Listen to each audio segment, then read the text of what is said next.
بسم اللہ الرحمن الرحیم۔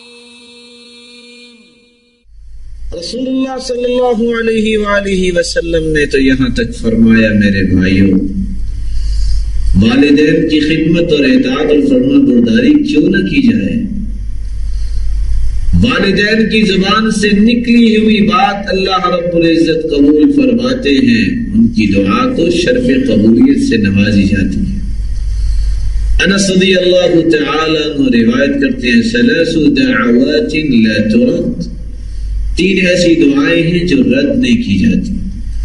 دعوت الوالد لولدی، جب کوئی شخص اپنی اولاد کے لیے دعا کرتا ہے۔ ودعوت الصائم، جب روزے دار افطاری کے وقت دعا کرتا ہے یا روزے کی حالت میں دعا کرتا ہے۔ ودعوت المسافر، جب مسافر سفر کی حالت میں دعا کرتا ہے۔ تینوں دعاؤں کو اللہ رب العزت رد نہیں کرتے، بلکہ ابو ہریرہ رضی اللہ تعالی عنہ سے مروی ہے، رسول اللہ صلی اللہ علیہ وسلم نے فرمایا، ثلاث دعوات مستجابات لا شک فیہن، تین ایسی دعائیں ہیں ان میں کوئی شک نہیں، وہ اللہ کے ہاں شرف قبولیت سے نوازی جاتی ہے۔ دعوت الوالد علی ولدی، اگر ماں باپ اولاد سے تنگ آ جائیں، ایسی اولاد سے جو ان کا خیال نہیں کرتی، تو اگر ان کی زبان سے بد دعا بھی نکل جائے تو وہ بھی قبول ہو جاتی ہے۔ ودعوت المسافر، اور مسافر کی دعا۔ ودعوت المظلوم، اور مظلوم کی آہ و بکا اور اس کی بد دعا کو بھی اللہ رب العزت فوراً سنتے ہیں اور اس کو ظلم سے نجات بھی دیتے ہیں۔ اللہ رب العزت فرماتے لَأَنصُرَنَّكَ وَلَوْ بَعْدَ حِينٍ، تیری مدد میں ضرور کروں گا، خواہ کچھ دیر کے بعد کروں۔ یہاں ایک ضروری بات یہ ہے کہ میرے بھائیوں، ہمیں اپنی اولادوں کے لیے دعا کرنی چاہیے۔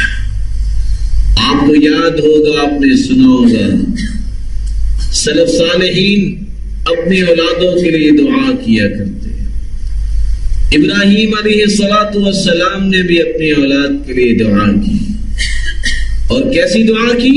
سب سے پہلی دعا یہ کی، اے اللہ مجھے اور میری اولاد کو شرک سے بچانا۔ وَإِذْ قَالَ إِبْرَاهِيمُ رَبِّ اجْعَلْ هَذَا الْبَلَدَ آمِنًا وَاجْنُبْنِي وَبَنِيَّ أَن نَّعْبُدَ الْأَصْنَامَ۔ اے اللہ، اس مکہ معظمہ کو امن و استقرار کا گہوارہ بنا دے، اور مجھے اور میری اولاد کو محفوظ فرما، ہم بتوں کی پوجا کرنے والے نہ بنیں۔ والدین کو دعائیں کرنی چاہیے، یقین کر کے کہ اللہ رب العزت دعائیں سنیں گے۔ اور کچھ لوگوں کا ذہن ہوتا ہے دعا تو مانگتے ہیں لیکن بات نہیں بنی۔ یاد رکھنا، ما من مسلم يدعو بدعوة ليس فيها إثم ولا قطيعة رحم إلا أعطاه الله بها إحدى ثلاث، جب بھی بندہ مومن دعا کرتا ہے، شرط یہ ہے برائی کرنے کی دعا نہ کرے، یہ نہ کہے کہ اللہ مجھے طاقت دے تاکہ میں چوری کروں، یہ دعا قبول نہیں ہوگی۔ اور نہ ہی قطع رحمی کی دعا کرے۔ تو جب انسان نیکی کی دعا کرتا ہے تو تین چیزوں میں سے ایک اللہ رب العزت اس کو عطا کر دیتے ہیں۔ اما ان يعجل له دعوته، یا تو اللہ فوراً اس کی دعا کو سن لیتے ہیں، پورا فرما دیتے ہیں۔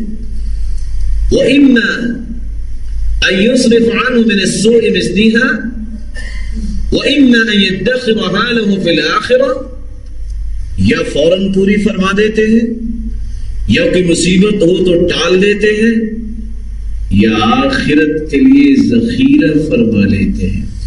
قیامت کا دن ہوگا، پہاڑ کی شکل میں ایک چیز نامہ اعمال میں آئے گی، بندہ پوچھے گا یا رب ما ھذا، اللہ یہ کیا؟ اللہ رب العزت فرمائیں کہ یہ وہ دعا ہے جس کو ہم نے پہاڑوں کی شکل میں نامہ اعمال میں شامل کر دیا۔ اس لیے عمر رضی اللہ تعالیٰ عنہ فرمایا کرتے تھے مجھے اس بات کی فکر نہیں ہوئی کبھی کہ دعا قبول ہوگی کہ نہیں ہوگی، اس بات کی فکر لگی رہتی ہے کہ دعا کی توفیق نہ اللہ مجھ سے چھین لے۔ دعا کی توفیق ملتی ہی اس کو ہے جس کو اللہ رب العزت نے قبول کرنا ہوتا ہے۔ ان ربکم حیی کریم یستحیی من عبده اذا رفع یدیہ الیہ ان یردہما صفرا خائبتین۔ گناہ تو بندے نے کیے ہوتے ہیں، اللہ رب العزت کو حیا آتی ہے کہ میرے بندے نے اب ہاتھ اٹھا لیے ہیں، اس کے میں ہاتھوں کو خالی کیسے واپس لوٹا دوں؟ نہیں، جو کچھ اس نے طلب کیا ہے وہ عطا کر کے اس کو بھیجوں گا۔ اتفاق سے بات چلی مکہ معظمہ میں، اگر آپ کو غصہ بھی آئے تو بیٹے کے لیے بد دعا کرنی ہے تو وہ بد دعا کریں جو امام سدیس کی والدہ نے کی تھی۔ جب اس سے انٹرویو لیا گیا تو وہ کیا کہتی ہیں کہ بچے تو بچے ہی ہوتے ہیں، کوئی ایسی بات ہوئی تو مجھے غصہ آیا تو میں نے یہ کہہ دیا جعلک اللہ امام الحرم، اللہ تجھے بیت اللہ کا امام بنائے۔ اللہ تعالیٰ نے وہ بھی سن لی۔ اگر آپ کو بھی غصہ آئے تو آپ ایسی بد دعا کر لیں، جعلک اللہ امام المتقین، اے بیٹے اور اے بیٹی تجھے اللہ تعالیٰ دنیا کے لیے امام بنائے اور مشن راہ بنائے۔ اس لیے کبھی بھی ایسی زبان پہ گفتگو نہیں لانی چاہیے جس کے بعد پچھتانا پڑے۔